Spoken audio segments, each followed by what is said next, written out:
জয় জয় জয় জয় দিন চলে যায় কোরআন পড়লাম না, কত নভেল নাটক পড়লাম হাদিস ধরলাম না।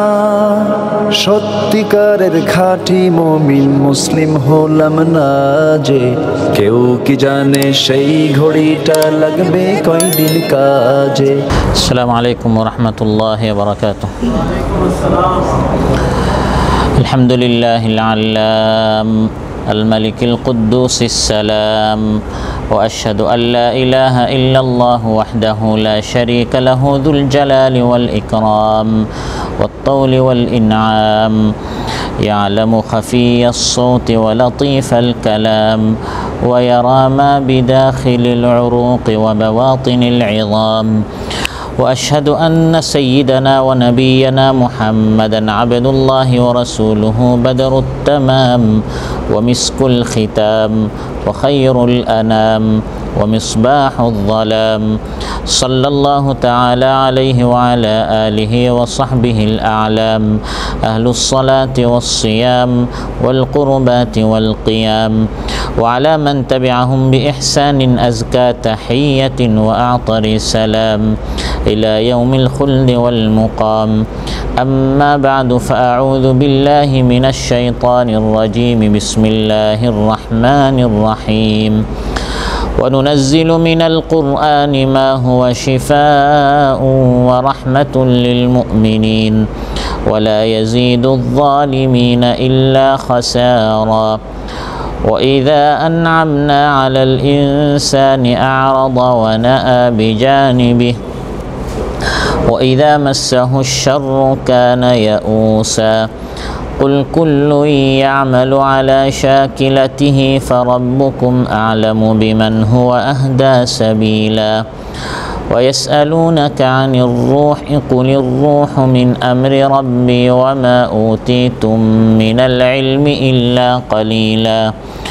ولئن شئنا لنذهبن بالذي أوحينا إليك ثم لا تجد لك به علينا وكيلا. إلا رحمة من ربك إن فضله كان عليك كبيرا. قل لئن اجتمعت الإنس والجن على أن يأتوا بمثل هذا القرآن لا يأتون بمثله ولو كان بعضهم لبعض ظهيرا. আল্লাহ তাআলা ইরশাদ করেন, আর আমি কোরআন নাজিল করি যা মুমিনদের জন্য শিফা ও রহমত, কিন্তু তা জালিমদের ক্ষতি বাড়িয়ে দেয়। আর আমি যখন মানুষের উপর নিয়ামত দান করি তখন মানুষ মুখ ফিরিয়ে নেয় ও দূরে সরে যায়, এবং যখন তাকে অনিষ্ট স্পর্শ করে তখন সে খুব হতাশ হয়ে যায়। হে নবী, আপনি বলুন, প্রত্যেকেই আমল করে থাকে নিজ পদ্ধতি অনুযায়ী, এবং তোমার রব অধিক অবগত আছেন কে সর্বাধিক নির্ভুল পথে। আর তারা, হে নবী, আপনাকে রূহ সম্পর্কে প্রশ্ন করে। আপনি বলুন, রূহ আমার রবের আদেশ থেকে, আর তোমাদেরকে জ্ঞান থেকে অতি সামান্যই শেখানো হয়েছে। আর আমি ইচ্ছা করলে আপনার কাছে ওয়াহির মাধ্যমে যা পাঠিয়েছি তা অবশ্যই নিয়ে নিতে পারতাম, অতঃপর আপনি এই বিষয়ে আমার বিরুদ্ধে আপনার জন্য কোনো অভিভাবক পেতেন না। তবে আপনার রবের পক্ষ থেকে এটা রহমত স্বরূপ, নিশ্চয় আপনার প্রতি আল্লাহর অনুগ্রহ বিরাট। নবী, আপনি বলুন, যদি মানুষ ও জিন এই কোরআনের অনুরূপ হাজির করার জন্য একত্রিত হয়, তবুও তারা এর অনুরূপ হাজির করতে পারবে না, যদিও তারা একে অপরের সাহায্যকারী হয়।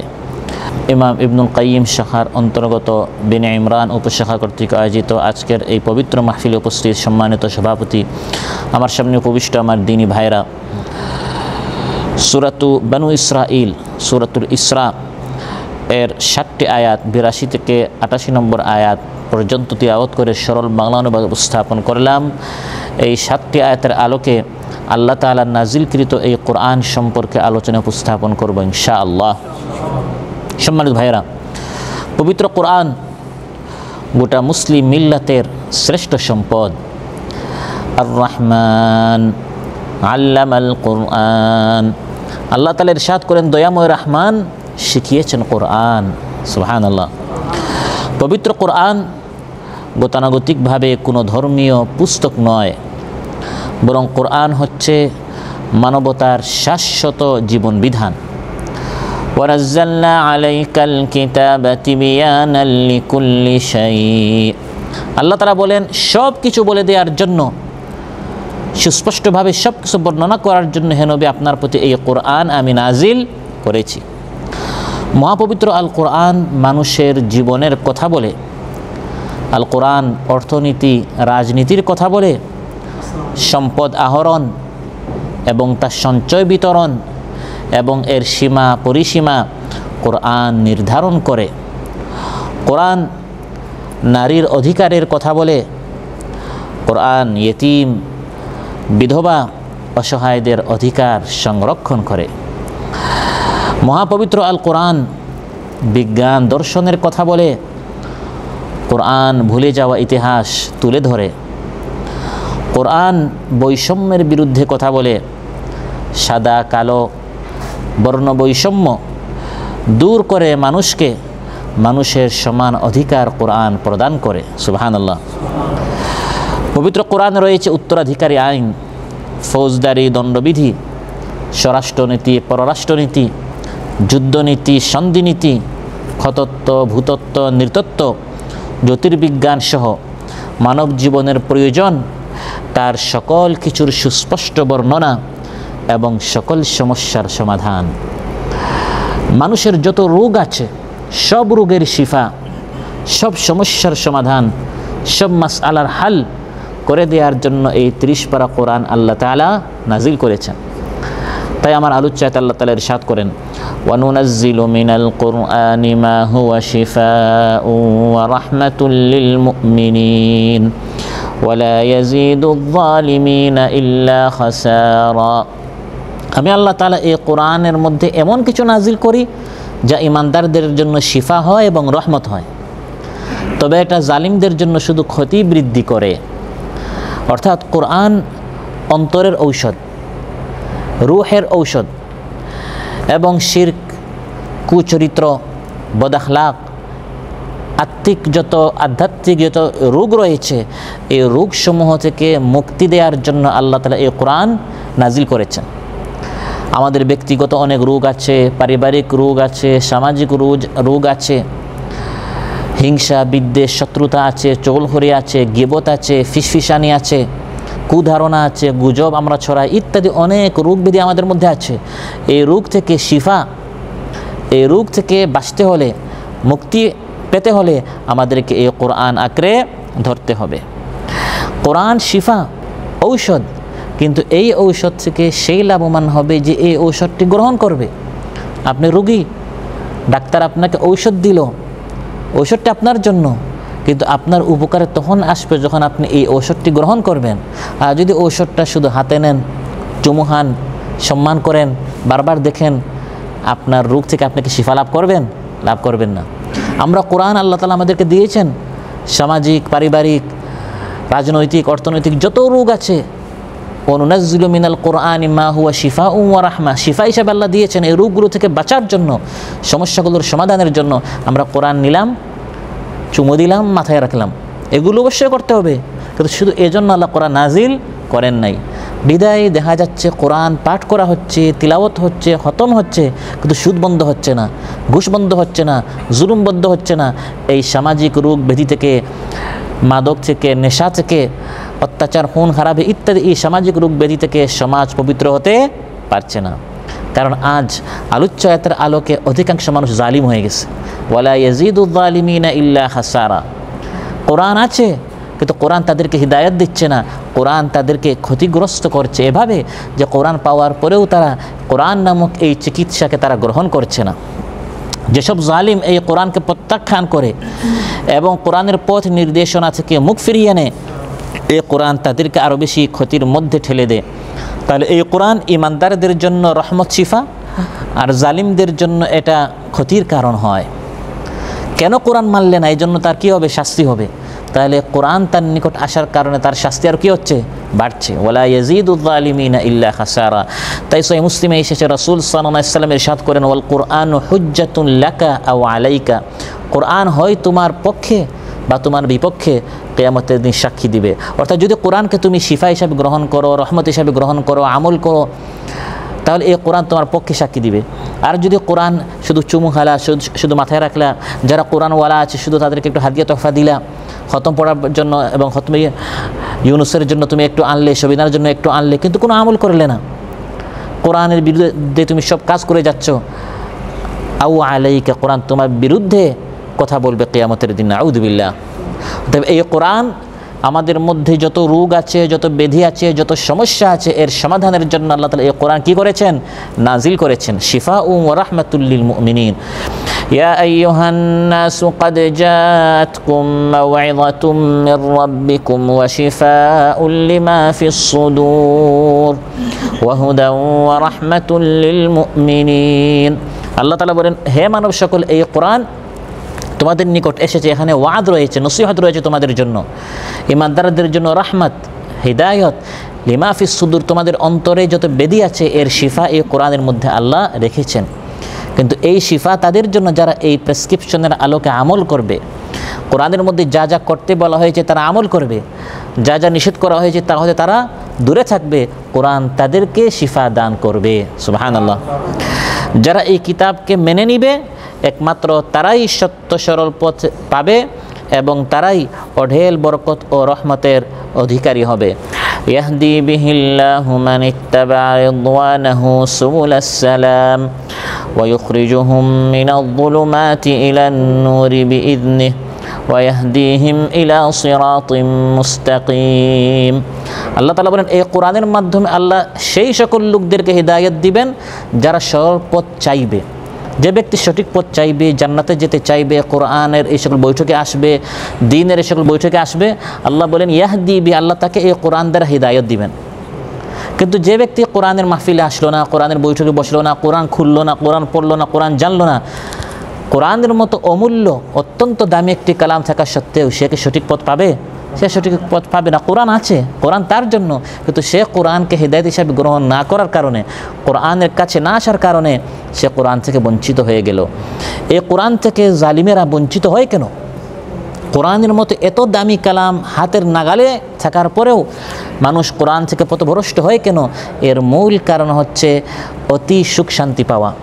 যখন আল্লাহ তাআলা মানুষ যা চায় তা দিয়ে দেন, বাড়ি চায় বাড়ি পায়, ঘর চায় ঘর পায়, স্ত্রী চেয়েছে স্ত্রী আল্লাহ দিয়েছেন, সন্তান চেয়েছে সন্তান পেয়েছে, চাকরি চেয়েছে চাকরি পেয়েছে, ব্যবসা চেয়েছে ব্যবসা পেয়েছে, যা চেয়েছে তা পেয়েছে, তখন মানুষ আল্লাহ থেকে বিমুখ হয়ে যায়, কোরআনের কাছে আর আসতে চায় না। এটি হচ্ছে মূল কারণ।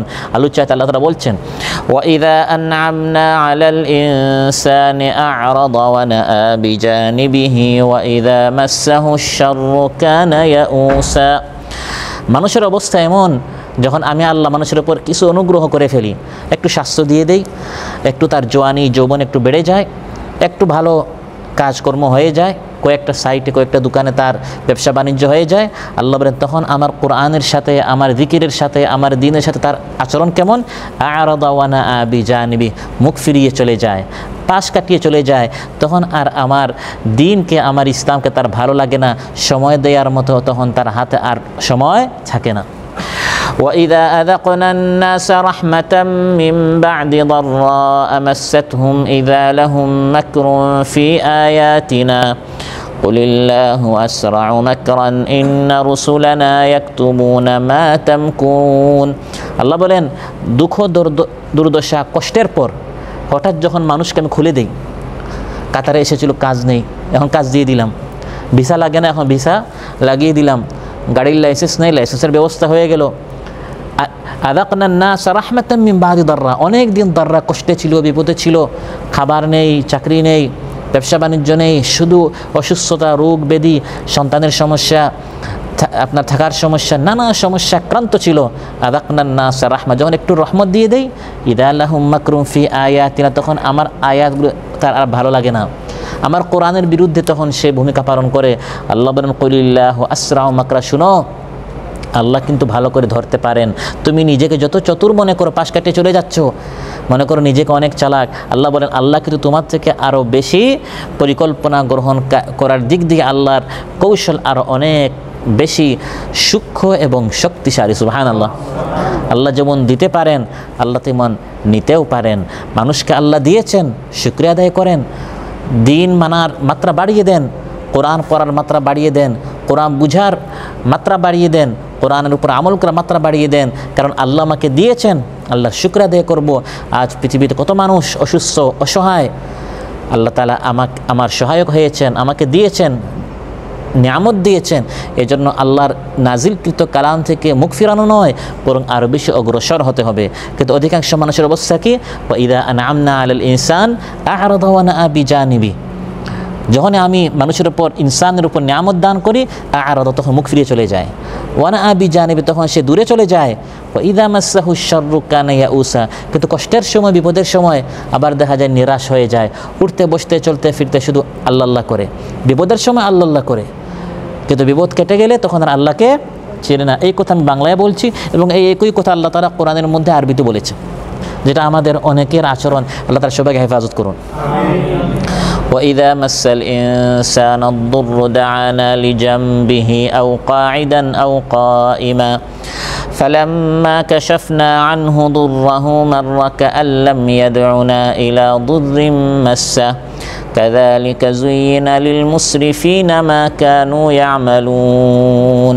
আল্লাহ তাআলা বলেন, যখন মানুষকে কোনো বিপদ স্পর্শ করে তখন সে আমাকে দাআনা, লিজামবিহি, শুয়ে, আও কাঈদান, বসে, আও কাঈমা, দাঁড়িয়ে, দাঁড়িয়ে বসিয়ে শুয়ে শুধু আল্লাহ আল্লাহ করে, সর্বাবস্থা শুধু আল্লাহকে স্মরণ করে, হে আল্লাহ, হে আল্লাহ, আমি এমন বিপদে পড়েছি, আমাকে বিপদ থেকে বাঁচাও, এবার আমাকে বাঁচালে লানাসাদ্দাকান্না ওয়া লানাকুনান্না মিনাস সালিহিন, আমি একবারে নেককার বুজুর্গ হয়ে যাব, এই সকল বৈঠকের দাওয়াত দিতে হবে না, আমি নিজে আরও 10 জনকে দাওয়াত দিয়ে নিয়ে আসবো। তখন কত মান্নত করে, আল্লাহর সাথে কত ওয়াদা করে। আল্লাহ বলেন, যখন কাশাফনা আনহু দুররাহু, বিপদ থেকে তাকে উদ্ধার করে ফেলি, মাররা কাআল্লাম ইয়াদউনা ইলা দুররিম মাসসা, এমনভাবে কেটে পড়ে যেমন অতীত কোনো দিন সে আমাকে ডাকেই নাই। বেমালুম ভুলে যায়, তার ফেস চেঞ্জ হয়ে যায়, তার আচরণ সে পরিবর্তন করে ফেলে। আল্লাহ বলেন, কুল কুল্লুন ইয়ামালু আলা শাকিলাতিহি ফারাব্বুকুম আ'লামু বিমান হুয়া আহদা সাবিলা। যারা সুখে দুঃখে আমার কোরআন মানে, তারা কোরআন মানতে থাকুক, আর যারা একটু নিয়ামত পেয়ে আমাকে ভুলে যায়, তার কোরআনের বিরুদ্ধে চলুক।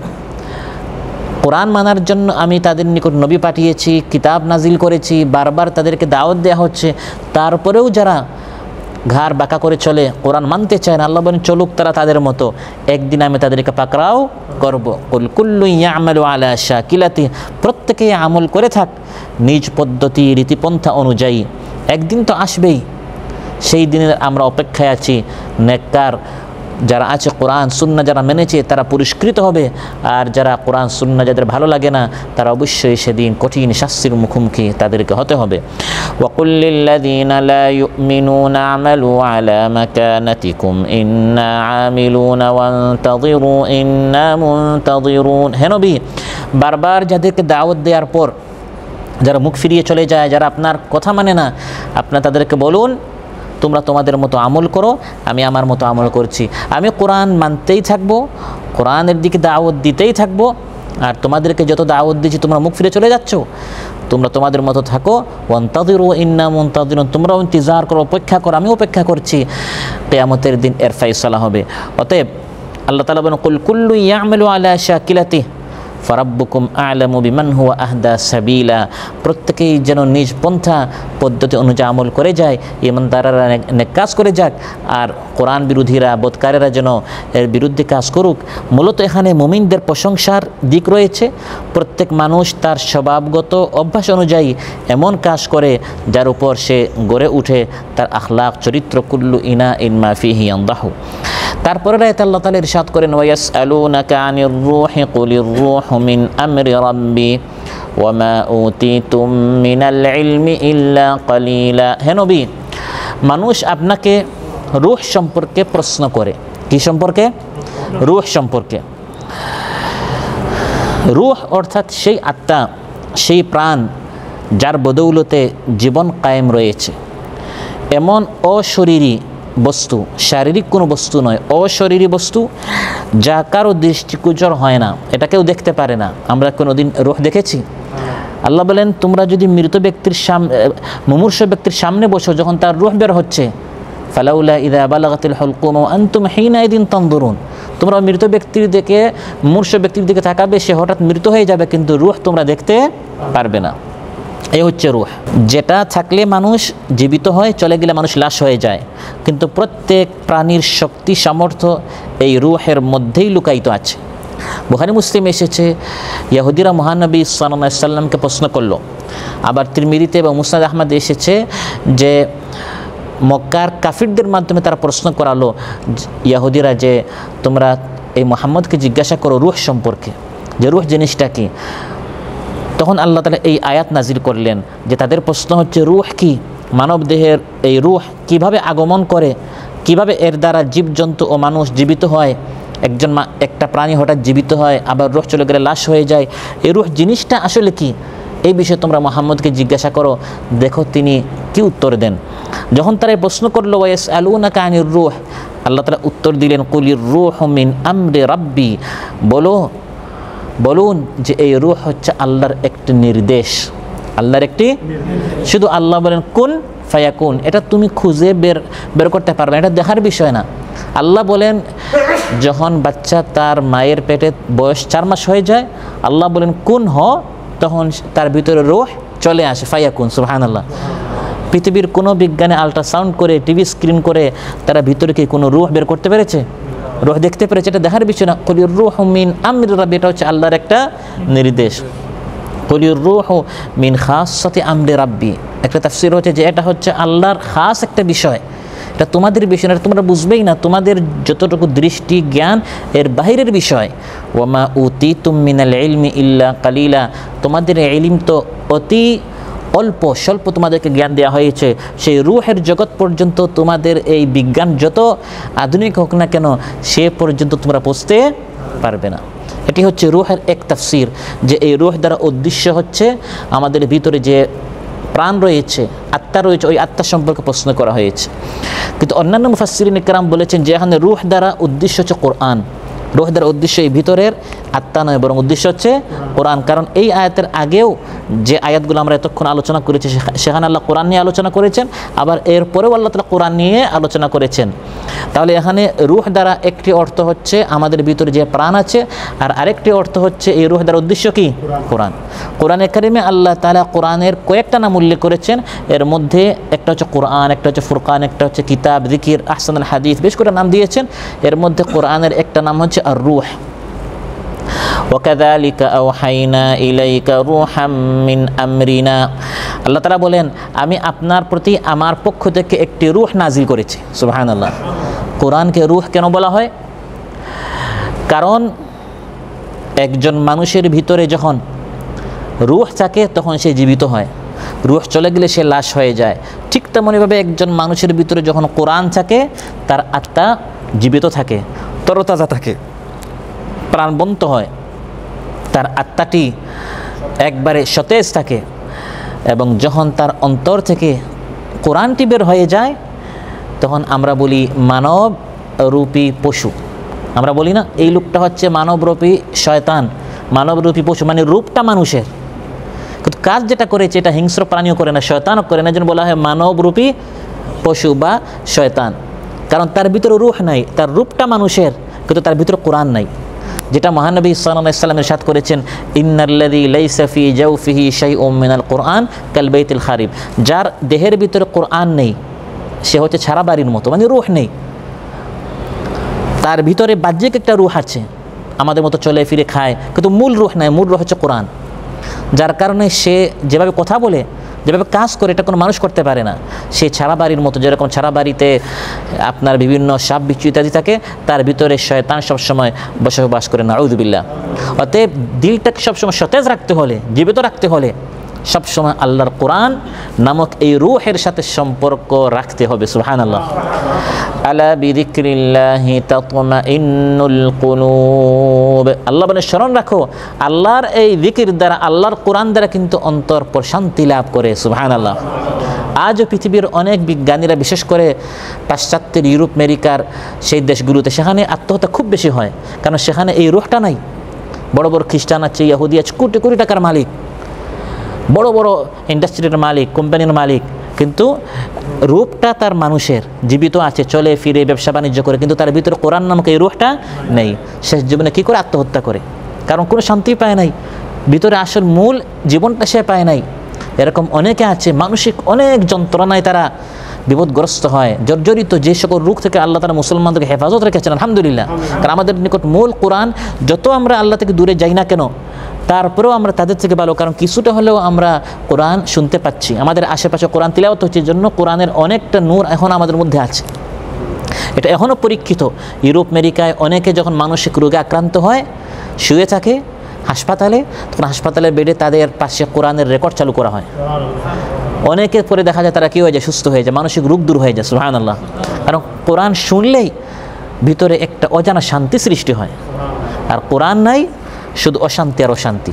এই জন্য যেহেতু মানুষের মূল হায়াত জিন্দেগি হচ্ছে কোরআনে, এই জন্য কোরআনের আল্লাহ এক নাম দিয়েছেন আর রূহ। এমনকি কোরআন যিনি নিয়ে এসেছেন আল্লাহর পক্ষ থেকে, সেই জিবরিল আলাইহিস সালামকেও রূহ বলা হয়, কারণ এই জীবনটা তিনি নিয়ে এসেছেন। আল্লাহ থেকে রাসূল সাল্লাল্লাহু আলাইহি ওয়াসাল্লাম পর্যন্ত এই রূহটা, মানুষের এই জীবনটা কে পৌঁছে দিয়েছেন? জিবরিল আলাইহিস সালাম। ইয়াউমা ইয়াকুমুর রূহু ওয়াল মালাইকাতু সাফফা, বিভিন্ন আয়াতে আল্লাহ তাআলা জিবরিল আলাইহিস সালামের নাম রূহ দিয়েছেন। তানাজ্জালুল মালাইকাতু ওয়ার রূহ, জিবরিল আলাইহিস সালামের নাম আল্লাহ রূহ দিয়েছেন, কারণ তিনি রূহ হায়াত নিয়ে আসেন, সুবহানাল্লাহ। মূল জীবনটা তিনি আমাদেরকে দিয়েছেন। অতএব যদি এখানে রূহ দ্বারা উদ্দেশ্য কোরআন হয়, তাহলে প্রশ্নকারীদের প্রশ্ন হচ্ছে ওয়াসআলুনাকা আনির রূহ, তারা রূহ সম্পর্কে প্রশ্ন করে, অর্থাৎ আপনার প্রতি যে কোরআন নাজিল হচ্ছে, এই ওহীটা কিভাবে আসে, কে আনে? কোরআনের উত্তরে আল্লাহ তাআলা শুধু এতটুকু বলেছেন, কুলির রূহু মিন আমরি রাব্বি, এই রূহ আমার রবের একটা নির্দেশ মাত্র। এই জবাব দিলে যতটুকু বিষয়ে বলা জরুরি ছিল আল্লাহ ততটুকু বলেছেন। সাধারণ লোকের জ্ঞান যতটুকু বললে এটা আমাদের জন্য বোধগম্য হবে, আল্লাহ শুধু এতটুকু বলেছেন। প্রশ্নকারীরা যতটুকু বিস্তারিত চেয়েছিল, আল্লাহ তো বিস্তারিত বলেননি। রূহের সম্পূর্ণ স্বরূপ সম্পর্কে এই প্রশ্নে জবাব দেওয়া হয় নাই, কারণ তা বোঝা সাধারণ লোকের সাধ্যাতীত ব্যাপার ছিল, এটা তাদের সাধ্যে ছিল না। এবং এটার উত্তর জেনে ধর্মীয় বা পার্থিব তাদের কোনো লাভও নেই। রূহ জিনিসটা কি, এটা জানার পরে দুনিয়া এবং আখিরাত কোনো লাভও হবে না। এই জন্য এর উত্তর আল্লাহ দেন। আল্লাহ শুধু এতটুকু বলেছেন যে শুধু এতটুকু জেনে রাখো যে এই রূহ, চাই সেটা আমাদের ভিতরের আত্মা নামক রূহ হোক বা কোরআন নামক রূহ হোক, এটা হচ্ছে আল্লাহর একটা নির্দেশ। এর থেকে বেশি আমরা জানি না কেন?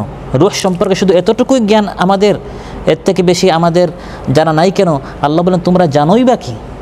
তোমাদের তো জ্ঞান বলতে কিছু নেই। ওয়ামা উতীতুম মিনাল ইলমি ইল্লা কালিলা। শুধু রূহ কেন, রূহ ছাড়া তো পৃথিবীর অধিকাংশ জিনিসই তুমি জানো না। হে মানুষ, তোমাকে শুধু এতটুকুই জানানো হয়েছে যতটুকু আমি আল্লাহ তাআলা চেয়ে তোমাকে জানিয়েছি। ওয়ালা ইউহিতুনা বিশাইইম মিন ইলমিহি ইল্লা বিমা শাআ। মানুষ আল্লাহর জ্ঞান সম্পর্কে শুধু এতটুকুই জানে যতটুকু আল্লাহ জানাতে চেয়েছেন। আগের মানুষ মহাকাশ সম্পর্কে জানতো না, চিকিৎসা বিজ্ঞান সম্পর্কে তেমন ওয়াকিফাল ছিল না, স্বাস্থ্য সম্পর্কে, প্রাণী বিজ্ঞান সম্পর্কে, পানি সম্পর্কে, উর্দু আকাশ সম্পর্কে, এইসব বিজ্ঞানগুলো সম্পর্কে আগের লোক জানতো না। জানতো বর্তমানে বিজ্ঞানের যুগে আল্লাহ জানিয়েছেন, কিন্তু আল্লাহ জানিয়েছেন, আল্লাহ চেয়েছেন জানাতে, এখন আমাদেরকে শিখিয়েছেন। আগের লোকদেরকে আল্লাহ শিখান নাই। আল্লাহ বলেন, এই যা তোমরা জানছো এগুলো সব আল্লাহর জ্ঞান, বিমা শাহ, আল্লাহ চেয়েছেন তোমরা জেনেছো। আর আল্লাহর জ্ঞান হচ্ছে অসীম, সুবহানাল্লাহ। ওয়া আন্নাল্লাহা ক্বাদ আহাতা বিকুল্লি শাইইন ইলমা। আল্লাহ তাআলা সব কিছুর উপর তার জ্ঞান পরিব্যাপ্ত আছে। আপনি একটা ব্যবসা সম্পর্কে একটু জানেন, আরেকজন একটু বেশি আরবি জানে, কেউ একটু বেশি ইংলিশ জানে, ভাষার উপর একটু দক্ষতা আছে, কেউ একটু ইঞ্জিনিয়ারিং জানে, কেউ আপনার পাইলট হয়েছে, কেউ আপনার দিন সম্পর্কে বড় পণ্ডিত হয়েছে। এক একজন এক এক বিষয় একটু আল্লাহ তাআলা তাকে শিখিয়েছেন। এটা আল্লাহ শিখান, আপনি নিজে নিজে এটা শিখেন নাই, এটা আল্লাহর অনুগ্রহ আপনার উপর। কারণ অনেক বড় টাকার মালিক হয়েছিল। ব্যবসা বাণিজ্য সবাই করে বড়লোক হতে পারে না। অনেকে অল্প পুঁজিতে অনেক বড় হয়ে যায়, আবার অনেকে বেশি পুঁজি নষ্ট করে ফেলে। তো কারুন যখন অনেক বড় টাকার মালিক হয়ে গেল, তখন সে বলল, ইন্নামা উতীতুহু আলা ইলমিন ইনদি, এটা আমার জ্ঞান। আমি বিচক্ষণ, আমি খুব বড় যোগ্য, ব্যবসা আমি বুঝি। আল্লাহ তাআলা এই অহংকারের কারণে তাকে মাটির নিচে কী করেছেন? খাসফ করে তাকে মাটির নিচে ভূমিধস করে আল্লাহ তাআলা ধ্বংস করে দিয়েছেন। অতএব জ্ঞান যা আমি শিখেছি, জ্ঞান পেয়ে অহংকারী হওয়া নয়, বরং জ্ঞান পেয়ে জ্ঞানীরা তাদের মাথা কী হয়? নিচু হয়। একটি বৃক্ষের ফল যত বেশি হয়, বৃক্ষটি উঁচু হয় না নিচু হয়? নিচু হয়। জ্ঞানী যে যত বেশি হবে সে তত বেশি জানবে। মিনাল ইলমি ইল্লা কালিলা, আমি অনেক অল্প জানি। এই জন্য দেখবেন যারা প্রথম শিক্ষা শুরু করে মনে করে অনেক কিছু শিখে ফেলেছে, তারপর যখন আস্তে আস্তে পড়া শুরু করে যত পড়ে তত বুঝে আসলে আমি কিছুই জানি না। এই জন্য যে যত বড় জ্ঞানী হয় সে জানতে পারে যে আসলে আমি এখনও জ্ঞানের জগতে একবারেই শূন্য। যা আমরা শিখেছি সব আল্লাহর দান। এমনকি আল্লাহ তাআলা তার নবীকে আলোচ্যাতে বলছেন, হ্যাঁ নবী, আমি যে আপনাকে জ্ঞানের মহাসাগর দিয়েছি আল কোরআন, এই কোরআনটা যদি আপনার কাছ থেকে আমি কেড়ে নেই, আপনিও শূন্য হয়ে যাবেন। মহানবী সাল্লাল্লাহু আলাইহি ওয়াসাল্লামও তার উপর কোরআন আসার আগে তিনি কিছুই জানতেন না। হেরা গুহায় বলা হলো ইকরা, পড়ুন, তিনি বলেছেন মা না বেকার, আমি পড়তে পারি না। আল্লাহ তখন শিখান নাই। এবং এর আগে মা কুনতা তাদরি মাল কিতাব ওয়াল ঈমান, আল্লাহ বলেন তখন আপনি এটা জানতেন না যে কিতাব কি, ঈমান কি। ওয়ালা তাহুত্তুহু বিয়ামিনিকা, যে এর আগে আপনি কোনোদিন কোনো কিছু লেখেন নাই। মা কুনতা তাতলু মিন ক্বাবলিহি মিন কিতাবিন ওয়ালা তাহুত্তু বিয়ামিনিক, এর আগে তিনি কোনো কিতাব লেখেন নাই, তিনি লেখাপড়া জানতেন না। আল্লাহ তাআলা কোরআন নাজিল করে তাকে পৃথিবীর সর্ববড় জ্ঞানী বানিয়ে দিলেন। সুবহানাল্লাহ। আল্লাহ তার নবীকে বলছেন, মূলত আমাদেরকে বলছেন, হে নবী, আপনাকে যে কোরআন দিয়েছি এটি কিন্তু আপনার কোনো শ্রেষ্ঠত্ব নয়, এটা আমি আল্লাহর অনুগ্রহ আপনার উপর। কোরআনটা আপনার কাছ থেকে নিয়ে নিলে আপনিও শূন্য হয়ে যাবেন। তার মানে আমাদেরকেও আল্লাহ শোনাচ্ছেন, বান্দা এই দুনিয়ার কোনো একটা জিনিস তুমি শিখতে পেরেছ, বড়াই অহংকারী করো না, দাম্ভিক হইও না, আমি আল্লাহ তাআলা চাইলে তোমাকেও শূন্য করে ফেলতে পারি। ওয়ালা ইন শি'না লানাযহাবান্না বিল্লাযী আওহাইনা ইলাইক সুম্মা লা তাজিদু লাকা বিহি আলাইনা ওয়াকিলা। হে নবী, আমি আল্লাহ তাআলা চাইলে আপনার উপর যে ওয়াহি করেছি এই ওয়াহি কিন্তু কেড়ে নিতে পারি, প্রত্যাহার করে ফেলতে পারি। তখন আমি আল্লাহর বিরুদ্ধে আর কোনো অভিভাবক, কোনো সাহায্যকারী, কর্মবিধারক আপনি খুঁজে পাবেন না। এবং এটা আল্লাহ করেন মাঝে মধ্যে। অনেক বড় বড় জ্ঞানীরা জ্ঞান শূন্য হয়ে যায়। কোরআনের মধ্যে আল্লাহ বলেছেন, মানুষ একসময় শিশু হয়, তারপর যুবক হয়, তারপর বৃদ্ধ হয়। কিছু মানুষ এমন বৃদ্ধ হয় শেষ বয়সে তার মস্তিষ্ক নষ্ট হয়ে যায়। আল্লাহ কোরআনের মধ্যে বলেন, ওয়ামিনকুম মান ইউরাদ্দু ইলা আরযালিল উমরি লিকাই লা ইয়ালামা বা'দা ইলমি শাইআ। অনেক কিছু জানার পর শেষ বয়সে মানুষ সব ভুলে যায়। এরকম অনেক মানুষ আছে না? মস্তিষ্ক এমন নষ্ট হয়, এমনভাবে সে বিছানায় পড়ে যায়, এমনভাবে তার প্যারালাইসিস হয় বা তার ব্রেন স্ট্রোক হয়। অনেক বড় জ্ঞানী ছিল, তার ইশারায় পুরা কোম্পানি চলতো, পুরো এলাকা চলতো, এখন একবারে জ্ঞান শূন্য হয়ে গেছে। অতএব ওমা উতীতুম মিনাল ইলমি ইল্লা কালিলা, ইলমটা আল্লাহ দিয়েছেন। এবং যে যত বড় জ্ঞানী হোক না কেন, আল্লাহর সামনে এখনও জ্ঞানের জগৎ একবারে শূন্য। অতএব জ্ঞান পেয়ে অহংকারী হওয়া নয়, বরং জ্ঞানী হয়ে মাথা নত করতে হবে এবং রবের নিকট চাইতে হবে, আল্লাহ আমার জ্ঞান আর কি করো, বাড়িয়ে দাও। রাব্বি জিদনি, একমাত্র জিনিস চাইতে বলা হয়েছে, বৃদ্ধির দোয়া করতে বলা হয়েছে। রাব্বি জিদনি মালা বলা হয় নাই, হে আল্লাহ মাল বাড়িয়ে দাও, সন্তান বাড়িয়ে দাও। একমাত্র জিনিস আল্লাহ বৃদ্ধির দোয়া করতে শেখাতে, সেটা হচ্ছে।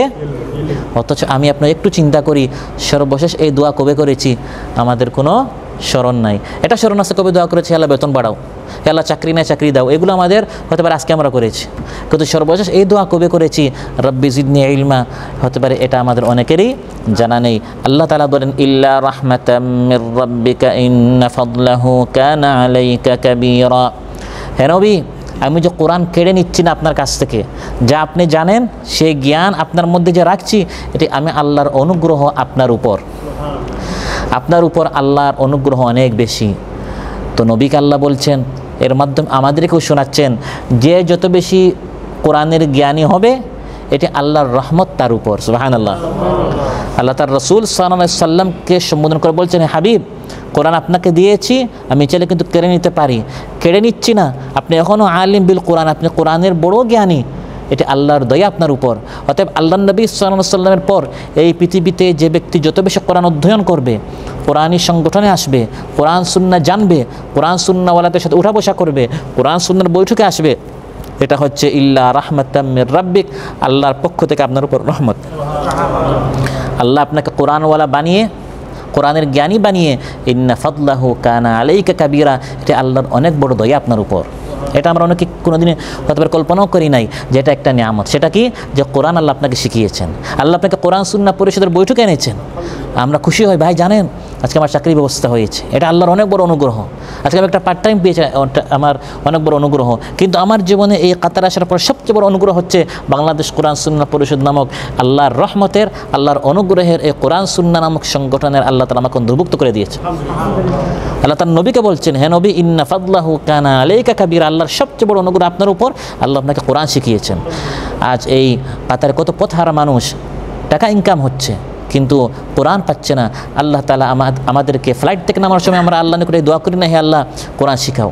আমরা শুধু এই স্বপ্ন দেখেছি যেন আমাদের টাকা বাড়ে, ওই টাকার পাশাপাশি আমরা স্বপ্ন দেখি নাই, কিন্তু আল্লাহ তাআলা আমাদের ঘরের পাশে, মসজিদের পাশে, রুমের পাশে কোরআন সুন্নাহ পরিষদের ব্যবস্থা করে দিয়েছেন। আলহামদুলিল্লাহ।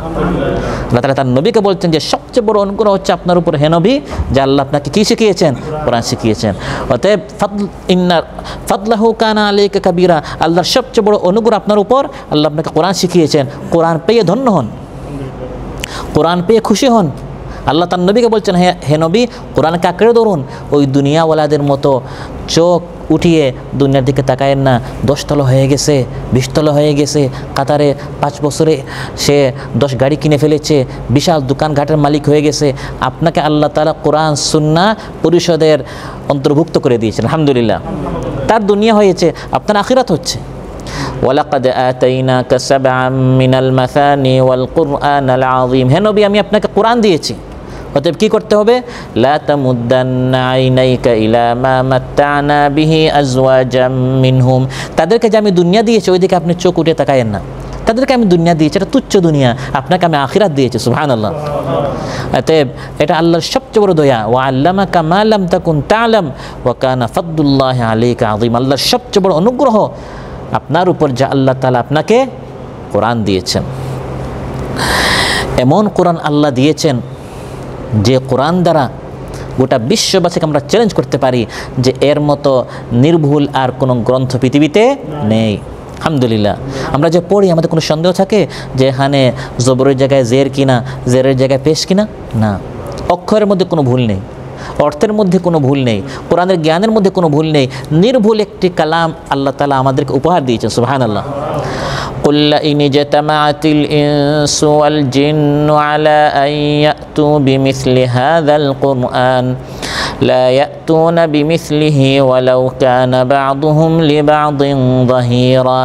আল্লাহ তাআলা আলোচ্য আয়াতে গোটা পৃথিবীর, গোটা মানবমণ্ডলীকে চ্যালেঞ্জ করছেন, যদি পৃথিবীর সকল মানব দানব জিন্নাত ইনসান একত্রিত হয়, সুসংগঠিত জামাতবদ্ধ হয়ে একত্রিত হয়ে সবাই কোরআনের মতো একটি কালাম আনতে চায়, একজন আরেকজনকে সহযোগিতা করলেও সবাই মিলে কোরআনের মতো কোনো কালাম আনতে, এমন কালাম আল্লাহ আমাদেরকে দিয়েছেন। আলহামদুলিল্লাহ। আগে পারে নাই, ভবিষ্যতে কোরআনের মতো আনতে পারবে না, কারণ এই কালাম হচ্ছে কার কালাম? বিশ্ব জগতের স্রষ্টা প্রতিপালক মহান আল্লাহ রাব্বুল আলামিনের কালাম। তানজিলাম মিম্মান খালাকাল আরদা ওয়াস সামাওয়াতিল উলা, আল্লাহ বলেন সুউচ্চ আসমান জমিন যিনি সৃষ্টি করেছেন সে আল্লাহর পক্ষ থেকে এই কোরআন নাজিল হয়েছে। কোরআন চ্যালেঞ্জ, এর মতো কোরআন পৃথিবীতে আর কেউ আনতে পারবে না। কোরআনের মধ্যে ইতিহাস আছে, বিজ্ঞান আছে, দর্শন আছে, কোরআনের মধ্যে সব জ্ঞান আছে। সুবহানাল্লাহ। আল কোরআন কোনো ইতিহাসের গ্রন্থ নয়, কিন্তু এই কোরআনের মধ্যে রয়েছে পৃথিবীর সবচেয়ে নির্ভরযোগ্য ইতিহাসের তথ্য ও তত্ত্ব। সুবহানাল্লাহ। ইন্না হাযা লাহুয়াল কাসাসুল হক, আল্লাহ বলেন এই কোরআনের মধ্যে যে সকল ঘটনা ইতিহাস আছে, ফিরআউনের ঘটনা আছে, কওমে নূহের আছে, আদ সামুদের আছে, ইত্যাদি যত ঘটনা আছে, অন্যান্য কিচ্ছা কাহিনীর কোনো বই পড়লে অনেক কিছু বাড়াইয়া লেখা হয় শুধু পাঠককে আকৃষ্ট করার জন্য। উপন্যাসগুলো যে লেখা হয় অনেক কিছু বাড়িয়ে লিখতে হয়, কিন্তু কোরআনের মধ্যে যা ঘটেছে তা বলা হয়েছে, বাড়িয়ে বলা হয় না। সুবহানাল্লাহ। কারণ আল্লাহর কালাম। আল কোরআন কোনো গল্প উপন্যাস নয়, কিন্তু এতে রয়েছে জগতের শ্রেষ্ঠ ঔপন্যাসিক কাহিনী। সুবহানাল্লাহ। নাহনু নাকুসসু আলাইকা আহসানাল কাসাস, ইউসুফ আলাইহিস সালামের পুরা কাহিনী আল্লাহ এক সূরা নাজিল করেছেন, সূরাতু ইউসুফ। বলেছেন এটি হচ্ছে পৃথিবীর শ্রেষ্ঠ গল্প, শ্রেষ্ঠ কিসসা, শ্রেষ্ঠ কাহিনী। সুবহানাল্লাহ। এমন কোরআন আল্লাহ আমাদেরকে দিয়েছেন। চ্যালেঞ্জ গোটা পৃথিবীবাসীকে আল্লাহ করেছেন, এরকম কালাম একটি কোরআন পারলে আনো। আল কোরআন সাহিত্যের কোনো গ্রন্থ নয়, কিন্তু এতে রয়েছে সাহিত্যের সব রসদ। পৃথিবীর বড় বড় সাহিত্যিকরা কোরআন থেকে সাহিত্য শিখে, অথচ কোরআন কোনো সাহিত্যের কালাম নয়। ইন্না আনজালনাহু কুরআনান আরাবিয়্যান লাআল্লাকুম তাকিলুন। আল্লাহ বলেন সুস্পষ্ট আরবি উচ্চ সাহিত্যিক ভাষায় আমি কোরআন নাজিল করেছি। সুবহানাল্লাহ। আল কোরআন কোনো কাব্যগ্রন্থ নয়, এটা কবিতার কোনো কালাম নয়, কিন্তু এতে রয়েছে কালোত্তীর্ণ অমর মহাকাব্যের সব ধরনের উপাদান। আল কোরআন জীবন্ত একটি মুআজিজা। সুবহানাল্লাহ। কোরআনের সূরাগুলো শুনলে পৃথিবীর যত অত্যাধুনিক সুন্দর সাবলীল এবং সঠিক যত কবিতা এবং সঙ্গীত হোক না কেন, এর থেকে কোরআনের আয়াতগুলো আরও শুনতে কত সুন্দর। সুবহানাল্লাহ। কবিতার ছন্দের মতো আল্লাহ তাআলা ছন্দে ছন্দে আয়াতগুলো নাজিল করেছেন। ওয়াশ-শামসি ওয়া দুহাহা ওয়াল কামারি ইযা তালাহা ওয়ান নাহারি ইযা জাল্লাহা ওয়াল লাইলি ইযা ইয়াগশাহা ওয়াস সামাই ওয়া মা বানাহা ওয়াল আরদি ওয়া মা তাহাহা। পুরা সূরা হা হা করে আল্লাহ তাআলা শেষ করেছেন। সুবহানাল্লাহ। কবিতার কালাম নয়, কিন্তু পৃথিবীর সকল কবিতা কোরআনের সামনে পরাজিত। সুবহানাল্লাহ। আর রহমান আল্লামাল কুরআন খালাকাল ইনসান আল্লামাহুল বায়ান। আলিফ এবং নুন দিয়ে আল্লাহ তাআলা আয়াতগুলো শেষ করেছেন। সুবহানাল্লাহ। আবার কখনো সিন দিয়ে শেষ হচ্ছে, সন্দে সন্দে আল্লাহ তাআলা কোরআন নাযিল করেছেন। কুল আউযু বিরাব্বিন নাস মালিকিন নাস ইলাহিন নাস মিন শাররিল ওয়াসওয়াসিল খান্নাস। আবার কখনো দাল দিয়ে আল্লাহ তাআলা শেষ করেছেন। কুল হুয়াল্লাহু আহাদ আল্লাহুস সামাদ লাম ইয়ালিদ ওয়া লাম ইউলাদ ওয়ালাম ইয়াকুল লাহু কুফুয়ান আহাদ। সুবহানাল্লাহ বলবেন না? কোরআন কবিতার কালাম নয়, কিন্তু পৃথিবীর সব কবি কোরআনের সামনে পরাজিত। যখন আয়াত নাজিল হলো, হে পৃথিবীবাসী, পারলে কোরআনের মতো একটি কালাম আনো, মক্কার কাফিররা বলল আমরা পারবো, এবং তারা উদ্যোগ নিল। মহানবী সাল্লাল্লাহু বলেন ঠিক আছে। মহানবী সাল্লাল্লাহু আলাইহি সাল্লাম কাবাগরের গিলাফে গিয়ে তিনি দুটো আয়াত লিখলেন, ইন্না আতাইনাকাল কাউসার ফাসাল্লি লিরাব্বিকা ওয়ানহার। এই দুই আয়াত লিখে মক্কার বড় বড় সাহিত্যিক, আরব যারা সাহিত্যিক ছিল তাদেরকে বললেন তৃতীয় আয়াতটি তোমরা ওই ছন্দে মিলায় লিখো। মক্কার বড় বড় সাহিত্যিক, কবিরা, জ্ঞানী বিজ্ঞানীরা বসলো বৈঠকের পর বৈঠক, মিটিংয়ের পর মিটিং, চিন্তার পর চিন্তা, কৌশল, পরিকল্পনা, কিন্তু কোনোভাবে তারা তৃতীয় লাইন মেলাতে পারে না। সুবহানাল্লাহ।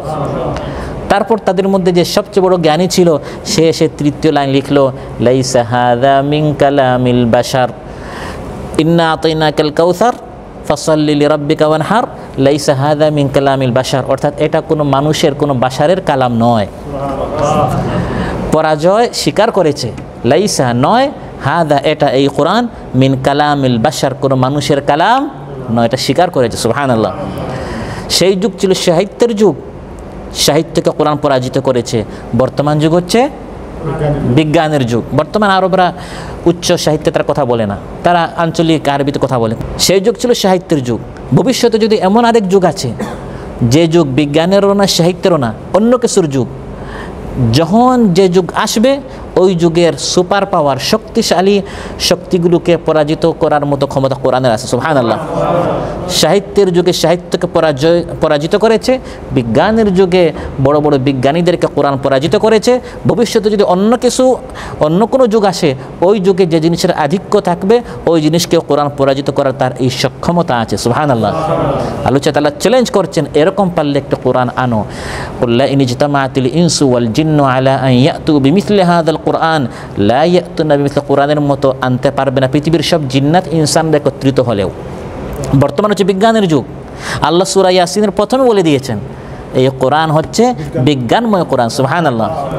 ইয়াসিন ওয়াল কুরআনিল হাকিম, বিজ্ঞানময় এই কোরআন। সুবহানাল্লাহ।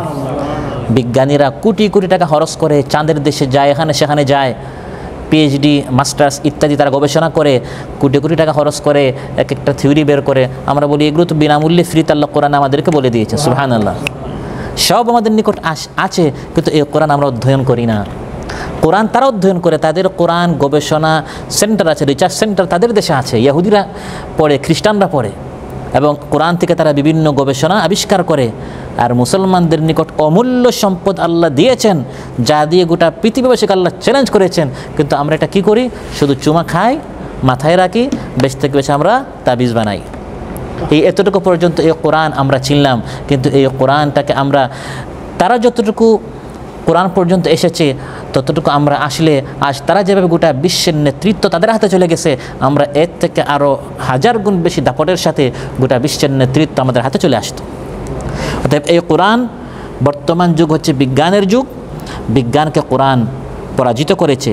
বিজ্ঞানীরা তাদের নানা আবিষ্কারে কোরআন থেকে উদ্বুদ্ধ হয়েছে, অনুপ্রাণিত হয়েছে। বিশ্বের বহু সেরা সেরা বিজ্ঞানী কোরআন পড়ে পড়ে ইসলাম গ্রহণ করেছে, সুবহানাল্লাহ। তাদের অনেক তত্ত্বগুলো কোরআনিক সূত্রের অনুকূলে এসেছে। আধুনিক বিজ্ঞানের আবিষ্কারগুলো এবং কোরআন পরস্পর সঙ্গতিপূর্ণ। এতকাল যেসব আয়াতের ব্যাখ্যা করা কঠিন ছিল, আধুনিক বিজ্ঞান আমাদের সেসবের অর্থ বোঝার ব্যাপার সহজ করেছে।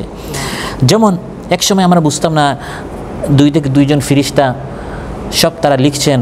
এতদিন তো আমাদের কাঁধ একবার কী হয়ে যাওয়ার কথা ছিল, ভারী হয়ে যাওয়ার কথা ছিল, কিন্তু বর্তমান বিজ্ঞানের কারণে এই বিষয়গুলো বোঝা আমাদের কী হয়ে গেছে, সহজ হয়ে গেছে। যে একটা সিমের ভিতরে মানুষ যদি এটা আবিষ্কার করতে পারে, যে একটা সিমের ভিতরে, একটা মেমোরি কার্ডের ভিতরে আপনি আপনার সারা জীবনের সব ঢুকে দিতে পারেন, অডিও, ভিডিও, নাম্বার ইত্যাদি, আল্লাহকে আবিষ্কার করতে পারেন না?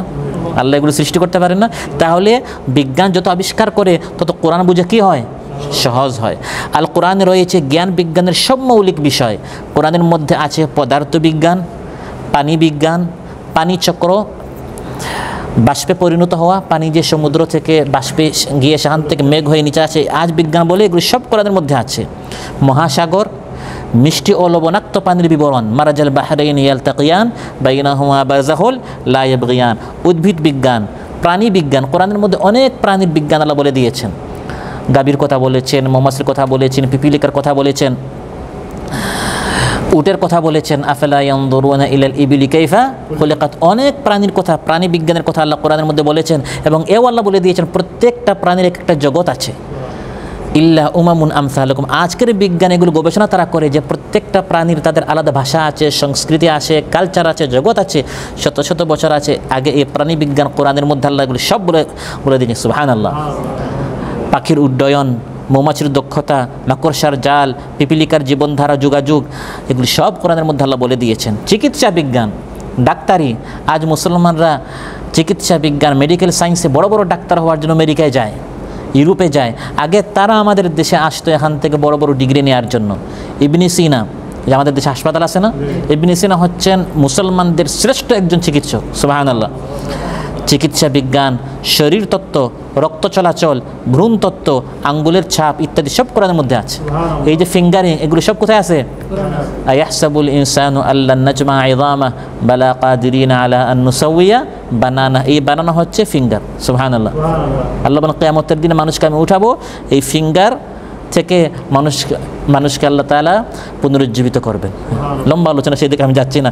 এভাবে জ্ঞানের বিজ্ঞান যত কিছু আপনার আবিষ্কার করছে সব কিছু ঈশ্বর ইঙ্গিতে বা সরাসরি আল্লাহ তাআলা কোরআনের মধ্যে সব বলে দিয়েছেন।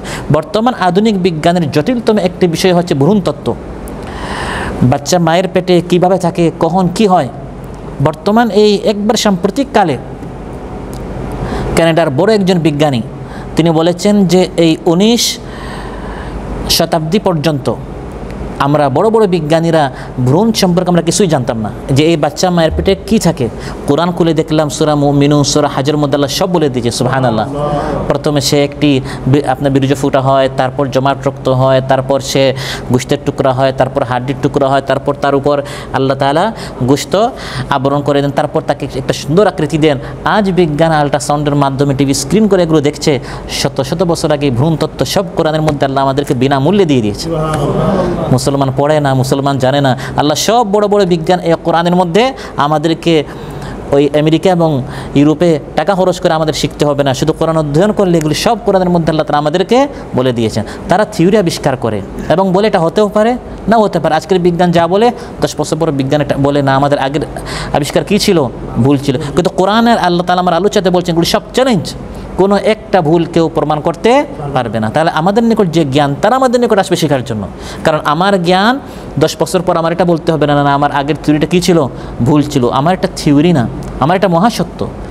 থিওরি বলা হয় রায়কে, এটা আমার মত, এটা আমার থিওরি নাদারি, এটা হতেও পারে আবার না হতে পারে, এক একজন গবেষকের এক এক থিওরি হয়। আমাদের এগুলো থিওরি নেই, এটাকে মহাসত্য আল হক বলা হয়েছে। এটা চূড়ান্ত সত্য, এটাই সত্য। 10 বছর 20 বছর পর আমাদের মতামতের কী হবে না, চেঞ্জ হবে না। কোরআনের মধ্যে আল্লাহ যেটা বলেছেন যে 40 দিন পর্যন্ত আপনার ফোটা হয়, তারপর 40 দিন পর্যন্ত জমাট রক্ত হয়, কিছুদিন পরে এটা বলা হবে না, না 40 না আমার বলতে ভুল হয়েছে, আসলে 50 দিন বা 60 দিন, এরকম হবে না। 40 মানে কি 40। এভাবে কোরআন যত তত্ত্ব দিয়েছে প্রত্যেকটা তত্ত্ব হচ্ছে একেবারেই সত্য। আধুনিক বিজ্ঞানীরা বলছেন এই মহাবিশ্ব, মহাজগৎ দিন দিন শুধু বড় হচ্ছে, সম্প্রসারণশীল। পৃথিবীতে মানুষ বাড়ছে, সাথে সাথে পৃথিবীকে হচ্ছে আস্তে আস্তে বড় হচ্ছে। এটা আজ তোমরা আবিষ্কার করছো। কোরআনের মধ্যে এটা আল্লাহ তাআলা বলে দিয়েছেন, ওয়াসসামা বানাইনাহা বিআইদিন ওয়া ইন্না লামুসিউন, আমি আসমানকে শক্তভাবে সৃষ্টি করেছি এবং এই বিশ্ব জগৎকে আমি আল্লাহ তাআলা দিন দিন বড় করছি। সুবহানাল্লাহ। বিশ্বের সবাই ঘুরে, এটা নিয়েও বিজ্ঞানীদের অনেক মতামত। কেউ বলতো সূর্য ঘুরে, কেউ বলে জমিন ঘুরে, কেউ বলে আমরাও ঘুরি।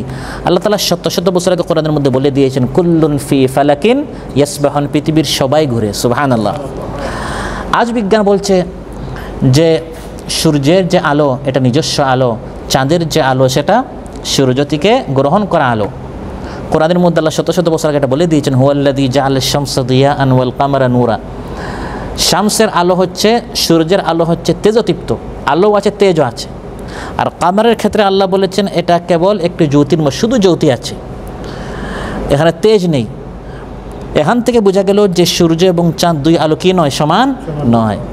আল্লাহ তাআলা এখানে বলে দিয়েছেন এই থিওরিগুলো যেগুলো আজ বিজ্ঞান আবিষ্কার করছে। তাই আল্লাহ তাআলা বলেন কোরআনটা একটু পড়ো, সানুরিহিম আয়াতিনা ফিল আফাকি ওয়া ফি আনফুসিহিম হাত্তা ইয়াতাবায়্যানা লাহুম আন্নাহুল হক। কোরআন যে মহাসত্য, আল্লাহর পক্ষ থেকে একটা মুজিজা। আল্লাহ বলেন এগুলো আমি দেখাবো, তাদের শরীরে দেখাবো, বিশ্বজগতে দেখাবো। এগুলো দেখে দেখে তারা বুঝবে কোরআনের মধ্যে শরীর তত্ত্ব সম্পর্কে, বিশ্ব তত্ত্ব সম্পর্কে যা বলা হয়েছে, মানুষ এগুলো পরীক্ষা করে করে সব বুঝবে যে কোরআনের প্রত্যেকটা তত্ত্ব হচ্ছে সত্য। সুবহানাল্লাহ। কোরআন যদি আল্লাহর না হয়ে অন্য কারো হতো, আল্লাহ যে চ্যালেঞ্জ করছেন এটা আল্লাহ, এটা তোমরা পারলে এরকম একটা কোরআন নিয়ে আসো।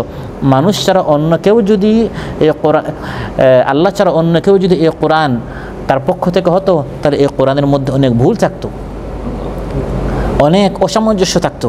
কিন্তু আল্লাহ বলেন এটা আল্লাহর পক্ষ থেকে, এর জন্য কোনো সংঘর্ষ নাই, পুরাটাই এক সুতায় গাঁথা। সুবহানাল্লাহ। সূরা ফাতিহা থেকে নাস পর্যন্ত এক আয়াতের সাথে আরেক আয়াতের কোনো কন্ট্রাডিকশন নাই। সুবহানাল্লাহ। আফালা ইয়াতাদাব্বারুনাল কুরআনা ওয়ালাউ কানা মিন ইনদি গায়রিল্লাহি লাওয়াজাদু ফীহি ইখতিলাফান কাসীরা। সম্মানিত ভাইরা, প্রত্যেকের নিকট আমরা কোরআন নামক আল্লাহর এই বিশাল নিয়ামত, এই বাণী আজকে যে আমরা একটু আলোচনা করলাম, কোরআনের মধ্যে আল্লাহ জ্ঞান, বিজ্ঞান, ইতিহাস ইত্যাদি সব বলে দিয়েছেন। এগুলো শুধু আমরা জানবো না, আমরা চাই এটা সবাই জানুক, সবাই আসুক, সবাই বসুক, সবাই এই নিয়ামত থেকে ধন্য হোক। আল্লাহ সুবহানাহু ওয়া তাআলা আমাদের সবাইকে এই বিষয়ের উপর আমল করার তৌফিক দান করুন, কোরআন সুন্নাহ ফলো করার, কোরআন সুন্নাহ আঁকড়ে ধরার আমাদের সবাইকে তৌফিক দান করুন, কোরআন সুন্নাহ ভালো করে পড়ার, বুঝার এবং সে অনুযায়ী জীবন গড়ার আমাদেরকে তৌফিক দান করুন। আমাদেরকে, আমাদের পরিবার, স্ত্রী, সন্তান সবাই যেন আমরা কোরআন সুন্নাহ অনুযায়ী জীবন যাপন করতে পারি, সবাইকে তৌফিক দান করুন। আমাদের যার যে সমস্যা আছে আল্লাহ সমাধান করে দেন, বিপদগ্রস্তদের বিপদ দূর করুন, ঋণগ্রস্তদের ঋণ পরিশোধ করে দেন, যার যে সমস্যা আছে আল্লাহ আসান করে দেন। আসসালামু আলাইকুম ওয়া রাহমাতুল্লাহি ওয়া বারাকাতুহু। জয় জয় জয় জয়, দিন চলে যায় কোরআন পড়লাম না, কত নভেল নাটক পড়লাম, হাদিস ধরলাম না, সত্যিকারের খাঁটি মুমিন মুসলিম হলাম না যে, কেউ কি জানে সেই ঘড়িটা লাগবে কয়দিন কাজে।